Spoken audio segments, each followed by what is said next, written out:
بادشاہ کے دربار میں ایک اجنبی نوکری کی طلب کے لیے حاضر ہوا۔ قابلیت پوچھی گئی تو اس نے کہا کہ سیاسی ہوں۔ عربی میں سیاسی افہام و تفہیم سے مسئلہ حل کرنے والے معاملہ فہم کو کہتے ہیں۔ بادشاہ کے پاس سیاست دانوں کی بھرمار تھی۔ اسے خاص گھوڑوں کے استنبول کا انچارج بنا لیا جو حال ہی میں فوت ہو چکا تھا۔ چند دن بعد بادشاہ نے اس سے اپنے سب سے مہنگے اور عزیز گھوڑے کے متعلق دریافت کیا۔ اس نے کہا کہ نسلی نہیں ہے۔ بادشاہ کو تعجب ہوا اور اس نے جنگل سے سائز کو بلا کر دریافت کیا۔ اس نے بتایا کہ گھوڑا نسلی ہے لیکن اس کی پیدائش پر اس کی ماں مر گئی تھی۔ یہ ایک گائے کا دودھ پی کر اس کے ساتھ پلا ہے۔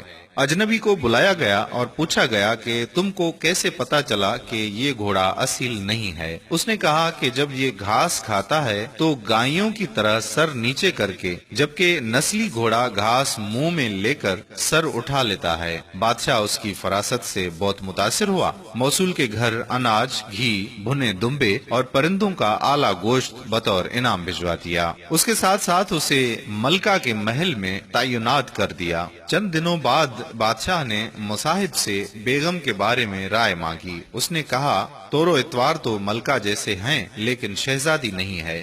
بادشاہ کے پیروں تلے سے زمین نکل گئی۔ حواس بحال کیے اور ساس کو بلاوا بھیجا۔ معاملہ اس کے گوش گزار کیا۔ اس نے کہا کہ حقیقت یہ ہے کہ تمہارے باپ نے میرے خاوند سے ہماری بیٹی کی پیدائش پر ہی رشتہ مانگ لیا تھا، لیکن ہماری بیٹی 6 ماہ میں ہی فوت ہو چکی تھی۔ چنانچہ ہم نے تمہاری بادشاہت سے قریبی تعلقات قائم کرنے کے لیے کسی کی بچی کو اپنی بیٹی بنا لیا۔ بادشاہ نے مصاحب سے دریافت کیا کہ تم کو کیسے علم ہوا؟ اس نے کہا کہ اس کا خادموں کے ساتھ سلوک جاہلوں سے بھی بدتر ہے۔ بادشاہ اس کی فراست سے خاصا متاثر ہوا۔ بہت سا اناج، بھیڑ بکریاں بطور انعام دیں، ساتھ ہی اسے اپنے دربار میں متعین کر دیا۔ کچھ ہی وقت گزرا تو اجنبی کو بلایا، اپنے بارے میں دریافت کیا۔ مصاحب نے کہا کہ اگر جان کی امان پاؤں تو عرض کروں۔ بادشاہ نے وعدہ کیا۔ اس نے کہا نہ تو تم بادشاہ زادے ہو، نہ تمہارا چلن بادشاہوں والا ہے۔ بادشاہ کو تاؤ آیا مگر جان کی امان دے چکا تھا۔ سیدھا والدہ کے محل پہنچا۔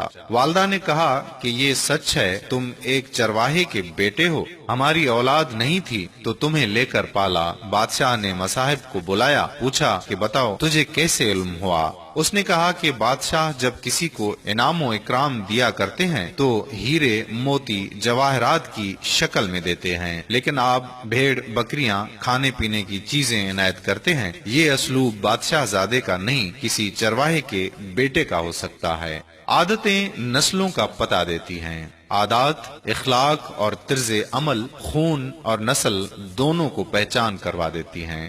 قارئین اکرام، اگر آپ نے ابھی تک ہمارا پیج پیارا اسلام لائک نہیں کیا تو ابھی سے لائک کر کے فالو کر دیجئے تاکہ ہم ایسی مزید معلوماتی ویڈیوز آپ تک پہنچاتے رہیں۔ اور اگر آپ نے ہمارا یوٹیوب چینل پیارا اسلام سبسکرائب نہیں کیا تو یوٹیوب پر بھی ہمیں سبسکرائب کر دیجئے اور اس ویڈیو کو زیادہ سے زیادہ شیئر کر دیجئے۔ جزاک اللہ خیرہ۔ السلام علیکم ورحمۃ اللہ وبرکاتہ۔